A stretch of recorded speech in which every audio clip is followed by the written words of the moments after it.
आकाशवाणी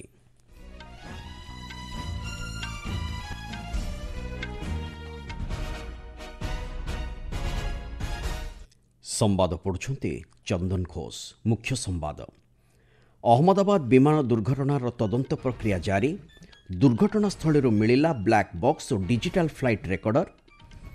जनकैंद्रिक सहयोग उपरे प्राधान्य दे संपर्क को पुनरुद्धार करने लगी भारत और चीन सहमत।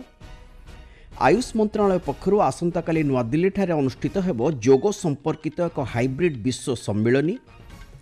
भारत मंगोलिया युग्म सामरिक अभ्यास नोमाडिक एलिफेंट आज समाप्त हैला उलानबातर ठारे एवं FIH महिला जूनियर हॉकी विश्वकप आसंता डिसेंबर पहिलारु आरंभ हेबो सांटियागोरे।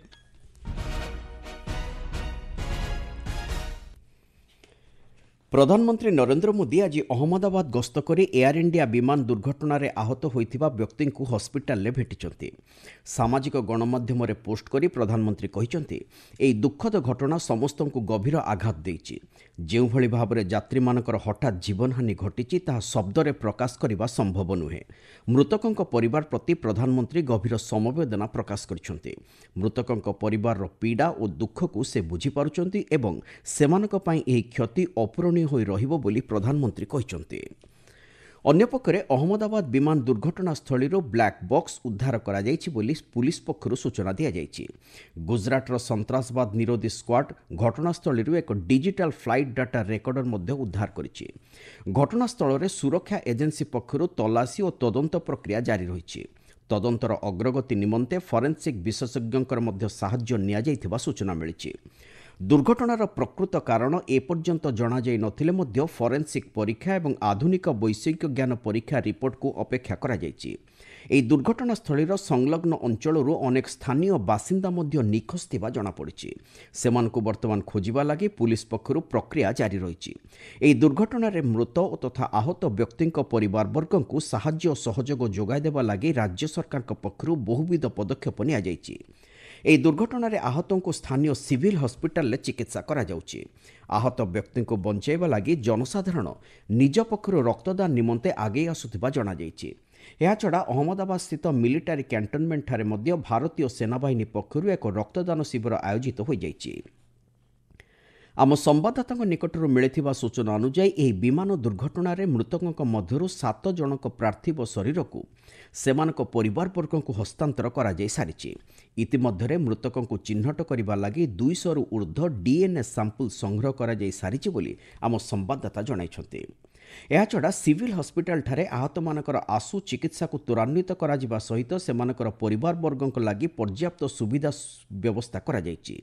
ए संपर्क में आम संवाददाता को अधिक सूचना दे हॉस्पिटल कर्तृपक्ष कहिसंते पूरे आरोग्य विभाग ने और सिविल हॉस्पिटल ने सारे डॉक्टर ने मिलकर वो इमरजेंसी सिचुएशन को हैंडल किया। करीबन 60 लोग आए थे उस टाइम पे, जिसमें से काफी लोग ओपीडी बेस पे जिनको थोड़ी बहुत इंजरी थी उनको डिस्चार्ज कर दिया गया। अभी फिलहाल अगर आज हम देखेंगे तो हमारे पास 32 पेशेंट यहाँ पर एडमिटेड हॉस्पिटल के अंदर। हमारे पास उसमें मेडिकल स्टूडेंट भी है, लोग जो हेल्प करने आए थे वो भी है। प्रधानमंत्री नरेंद्र मोदी अहमदाबाद विमान दुर्घटन गुजरातर पूर्वतन मुख्यमंत्री विजय रूपानी मृत्यु शोक प्रकाश कर सामाजिक गणमाध्यम पोस्टे श्री मोदी कहते विजय रूपानी सहित से अनेक गुरुत्वपूर्ण समस्यार समाधान करने दिगरे कांधरे कांध मिसाई कार्य कर।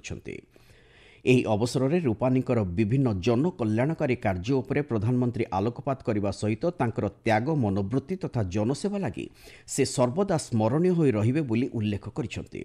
ବିଜୟ ରୂପାନୀଙ୍କର ରାଜକୋଟ ପୌର ନିଗମର କାର୍ଯ୍ୟକାଳ ପରେ ରାଜ୍ୟସଭା ସାଂସଦ, ଗୁଜରାଟର ରାଜ୍ୟ ବିଜେପି ସଭାପତି ଏବଂ ରାଜ୍ୟର କ୍ୟାବିନେଟ୍ ମନ୍ତ୍ରୀ ତଥା ମୁଖ୍ୟମନ୍ତ୍ରୀ ଭାବେ କାର୍ଯ୍ୟକାଳକୁ ଶ୍ରୀ ମୋଦି ସ୍ମରଣ କରିଛନ୍ତି।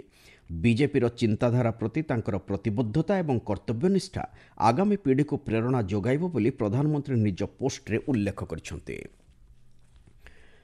जेनेक्स इंजिन रो सुविधा उपलब्ध थिबा एयर इंडिया रो बोइंग 787, 788 और 789 विमान गुड़िकरे सुरक्षा व्यवस्था को जांच करने लगी बेसामरिक विमान चलाचल महानिर्देशक डीजीसीए एयर इंडिया कर्तृपक्ष को निर्देश देते। अहमदाबाद विमान दुर्घटना परिप्रेक्षी में संपृक्त आंचलिक कार्यालय सहित समन्वय रक्षा करी ତୁରନ୍ତ ଏହି ତଦନ୍ତ ପ୍ରକ୍ରିୟା ସମ୍ପନ୍ନ କରିବାକୁ ଡିଜିସିଏ ପକ୍ଷରୁ କୁହାଯାଇଛି। ଏ ସମ୍ପର୍କରେ ଜାରି କରାଯାଇଥିବା ଏକ ବିବୃତ୍ତିରେ ଇନ୍ଧନ ମାନଦଣ୍ଡର ନିରୀକ୍ଷଣ, ଇଲେକ୍ଟ୍ରୋନିକ୍ ଇଞ୍ଜିନ୍ ନିୟନ୍ତ୍ରଣ ବ୍ୟବସ୍ଥାର ପରୀକ୍ଷା ଓ ଇଞ୍ଜିନ୍ ଇନ୍ଧନ ଅପରେସନାଲ ପରୀକ୍ଷା ସମେତ ଅନ୍ୟାନ୍ୟ ମାନଦଣ୍ଡଗୁଡ଼ିକୁ ବିମାନ ଉଡ଼ାଣର ଯଥେଷ୍ଟ ପୂର୍ବରୁ ଉପଯୁକ୍ତ ଯାଞ୍ଚ କରିବା ନିମନ୍ତେ ପରାମର୍ଶ ଦିଆଯାଇଛି। ଆପଣମାନେ ସମ୍ବାଦ ଶୁଣୁଛନ୍ତି ଆକାଶବାଣୀରୁ।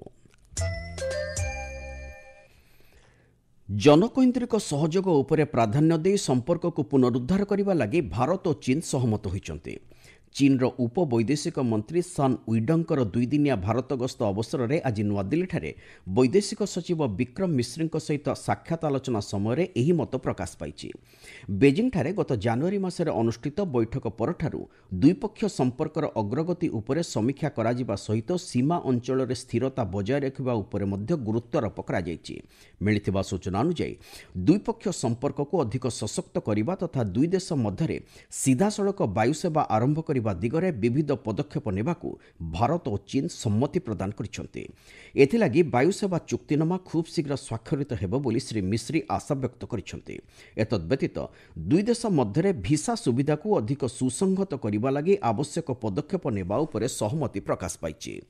ଚଳିତ ବର୍ଷ କୈଳାସ ମାନସରୋବର ଯାତ୍ରା ଅନୁଷ୍ଠିତ କରାଇବା ଦିଗରେ ଚୀନ ପକ୍ଷରୁ କରାଯାଇଥିବା ସହଯୋଗ ଲାଗି ବୈଦେଶିକ ସଚିବ ଶ୍ରୀ ମିଶ୍ରି ପ୍ରଶଂସା କରିଛନ୍ତି। ସେହିଭଳି ଭାରତ ଓ ଚୀନ ମଧ୍ୟରେ 75 ବର୍ଷର କୂଟନୈତିକ ସମ୍ପର୍କ ପୂର୍ତ୍ତି ଅବସରରେ ବିଭିନ୍ନ କାର୍ଯ୍ୟକ୍ରମ କରାଯିବା ଉପରେ ଉଭୟ ଶ୍ରୀ ମିଶ୍ରି ଓ ଶ୍ରୀ ୱିଡଙ୍ଗ ଗୁରୁତ୍ୱାରୋପ କରିଛନ୍ତି। ଆପୋଷ ସ୍ୱାର୍ଥ ଜଡ଼ିତ ବିଭିନ୍ନ ସମସ୍ୟାର ସମାଧାନ ତଥା ଅର୍ଥନୈତିକ ଓ ବାଣିଜ୍ୟ କ୍ଷେତ୍ରରେ ଉଭୟ ଦେଶ ମଧ୍ୟରେ ସହଯୋଗ ବୃଦ୍ଧି ନିମନ୍ତେ ଆଲୋଚନା କରିବା ଲାଗି ମଧ୍ୟ ସମ୍ମତି ପ୍ରକାଶ ପାଇଛି। ଆୟୁଷ ମନ୍ତ୍ରଣାଳୟ ପକ୍ଷରୁ ଆସନ୍ତାକାଲି ନୂଆଦିଲ୍ଲୀଠାରେ ଯୋଗ ସମ୍ପର୍କିତ ଏକ ହାଇବ୍ରିଡ୍ ବିଶ୍ୱ ସମ୍ମିଳନୀ ଅନୁଷ୍ଠିତ ହେବ। ଏହାର ବିଷୟବସ୍ତୁ ରହିଛି ଏକ ପୃଥିବୀ ଏକ ସ୍ୱାସ୍ଥ୍ୟ। ଏକାଦଶ ଆନ୍ତର୍ଜାତିକ ଯୋଗ ଦିବସ ଅବସରରେ ଏହି ସମ୍ମିଳନୀ ଆୟୋଜନ କରାଯାଉଛି। ଏଥିରେ ବିଶ୍ୱବ୍ୟାପୀ ବିଭିନ୍ନ ଅଗ୍ରଣୀ ଆନ୍ତର୍ଜାତିକ ଯୋଗ ପ୍ରତିଷ୍ଠାନ ଓ ସମ୍ପ୍ରଦାୟର 1000ରୁ ଉର୍ଦ୍ଧ୍ୱ ପ୍ରତିନିଧି ଅଂଶଗ୍ରହଣ କରିବେ। ବାହାରିନ୍, ଯୁକ୍ତରାଷ୍ଟ୍ର ଆମେରିକା, ବ୍ରିଟେନ୍ ଏବଂ ଦକ୍ଷିଣ କୋରିଆ ସମେତ ଅନ୍ୟାନ୍ୟ ଦେଶର ଯୋଗ ବିଶେଷଜ୍ଞ ମଧ୍ୟ ଏହି ସମ୍ମିଳନୀରେ ସାମିଲ ହେବେ। ଯୋଗର ଉପକାରିତାକୁ ବିଶ୍ୱବ୍ୟାପୀ ଅଧିକ ପ୍ରଚାର ପ୍ରସାର କରାଇବା ଦିଗରେ କେନ୍ଦ୍ର ସରକାରଙ୍କ ବିଭିନ୍ନ ପଦକ୍ଷେପ ଉପରେ ଆଲୋକପାତ କରି ସ୍ୱାସ୍ଥ୍ୟ ଓ ପରିବାର କଲ୍ୟାଣ ରାଷ୍ଟ୍ରମନ୍ତ୍ରୀ प्रताप राव जादव कहते इस वर्ष आयुष मंत्रालय ने योग की पहुंच और प्रभाव को बढ़ाने के लिए 10 प्रमुख कार्यक्रमों को बढ़ावा दिया। IDY 2025 की थीम एक पृथ्वी एक स्वास्थ्य के लिए योग। यह थीम व्यक्तिगत संतुलन और वैश्विक सामंजस्य को बहाल करने की भारत की योग की शक्ति को रेखांकित करती है। भारत मंगोलिया जुग्म सामरिक अभ्यास नोमाडिक एलिफेंट आज मंगोलियार उलानबातर ठारे समाप्त होइछि। उद्यापनी समारोह उद्बोधन दे प्रतिरक्षा सचिव राजेश कुमार सिंह ଏହି ସାମରିକ ଅଭ୍ୟାସ ସମୟରେ ଭାରତୀୟ ସେନାର ପେସାଦାରୀ ମନୋବୃତ୍ତି, ନିଃସ୍ୱାର୍ଥପର ସେବା ଏବଂ ଆଚରଣକୁ ପ୍ରଶଂସା କରିଛନ୍ତି। ଭାରତ ମଙ୍ଗୋଲିଆ ମଧ୍ୟରେ ଥିବା ଏକ ସଶକ୍ତ ବନ୍ଧୁତ୍ୱ, ଆପୋଷ ବିଶ୍ୱାସ ତଥା ସାଂସ୍କୃତିକ ବନ୍ଧନ ଏହି ଅଭ୍ୟାସ ମାଧ୍ୟମରେ ପ୍ରତିଫଳିତ ହୋଇଛି ବୋଲି ସେ କହିଛନ୍ତି। ଭାରତୀୟ ପଦାତିକ ବାହିନୀ ଏବଂ ଅରୁଣାଚଳ ସ୍କାଉଟ୍ସର 45 ଜଣ ଯବାନ ଏହି 2 ସପ୍ତାହ ଧରି ଚାଲିଥିବା ସମରାଭ୍ୟାସରେ ଅଂଶଗ୍ରହଣ କରିଛନ୍ତି। ମିଳିତ ଜାତିସଂଘର ସର୍ତ୍ତ ଅନୁଯାୟୀ ପାର୍ବତ୍ୟାଞ୍ଚଳ ସମେତ ଅନ୍ୟାନ୍ୟ ଦୁର୍ଗମ ଅଞ୍ଚଳରେ ଏକ ମିଳିତ ଟାସ୍କ ଫୋର୍ସ ଭାବେ କାର୍ଯ୍ୟ କରିବା ଲାଗି ଦୁଇ ଦେଶର ସେନା ପକ୍ଷରୁ ସମ୍ପନ୍ନ କରାଯାଇଥିବା ଏହି ସମରାଭ୍ୟାସରେ ଗୁରୁତ୍ୱ ଦିଆଯାଇଛି। ଭାରତର ବୈଦେଶିକ ବିନିମୟ ମୁଦ୍ରା ପରିମାଣ ଗତ 6 ତାରିଖରେ ସମାପ୍ତ ହୋଇଥିବା ସପ୍ତାହ ଶେଷ ସୁଦ୍ଧା 5.17 ବିଲିୟନରୁ ଉର୍ଦ୍ଧ୍ୱ ଡଲାର ବୃଦ୍ଧି ପାଇଛି। ଏହି ପରିମାଣ ବର୍ତ୍ତମାନ 696.6 ବିଲିୟନ ଡଲାରରେ ପହଞ୍ଚିଛି ବୋଲି ଭାରତୀୟ ରିଜର୍ଭ ବ୍ୟାଙ୍କ ପକ୍ଷରୁ ଜାରି କରାଯାଇଥିବା ସାପ୍ତାହିକ ଷ୍ଟାଟିଷ୍ଟିକାଲ ସପ୍ଲିମେଣ୍ଟରେ ସୂଚନା ଦିଆଯାଇଛି। FIH ମହିଳା ଜୁନିୟର ହକି ବିଶ୍ୱକପ୍ ଆସନ୍ତା ଡିସେମ୍ବର 1 ତାରିଖରୁ ଚିଲିର ସାଣ୍ଟିଆଗୋରେ ଆରମ୍ଭ ହେବ। ଭାରତ ଏହି ବିଶ୍ୱକପ୍ର ପୁଲ୍ ସିରେ ଜର୍ମାନ, ଆୟାରଲାଣ୍ଡ ଓ ନାମିବିଆ ସହିତ ସ୍ଥାନ ପାଇଛି। ଏହି ବିଶ୍ୱକପ୍ରେ ମୋଟ 24ଟି ଦଳ 6ଟି ପୁଲ୍ରେ ବିଭକ୍ତ ହୋଇ ଅଂଶଗ୍ରହଣ କରୁଛନ୍ତି। ଏହି ଦ୍ୱିବାର୍ଷିକ ହକି ବିଶ୍ୱକପ୍ ଡିସେମ୍ବର 13 ତାରିଖରେ ସମାପ୍ତ ହେବ ବୋଲି ଆନ୍ତର୍ଜାତିକ ହକି ଫେଡେରେସନ ପକ୍ଷରୁ ସୂଚନା ଦିଆଯାଇଛି। ଏହି ବିଶ୍ୱକପ୍ର ଶେଷ ସଂସ୍କରଣ 2023 ମସିହାରେ ସାଣ୍ଟିଆଗୋଠାରେ ଅନୁଷ୍ଠିତ ହୋଇଥିଲା। ମୁଖ୍ୟ ସମ୍ବାଦଗୁଡ଼ିକ ପୁଣି ଥରେ। ଅହମ୍ମଦାବାଦ ବିମାନ ଦୁର୍ଘଟଣାର ତଦନ୍ତ ପ୍ରକ୍ରିୟା ଜାରି। ଦୁର୍ଘଟଣାସ୍ଥଳୀରୁ ମିଳିଲା ବ୍ଲାକ୍ ବକ୍ସ ଓ ଡିଜିଟାଲ ଫ୍ଲାଇଟ୍ ରେକର୍ଡର। जनकैन्द्रिक सहयोग उपरे प्राधान्य दे संपर्क को पुनरुद्धार करने लगी भारत और चीन सहमत एवं आयुष मंत्रालय पक्षरु आसंताकाली नुआदिल्ली ठारे अनुष्ठित हेबो योग संपर्कित एक हाइब्रिड विश्व सम्मिलनी। संवाद शेष हला।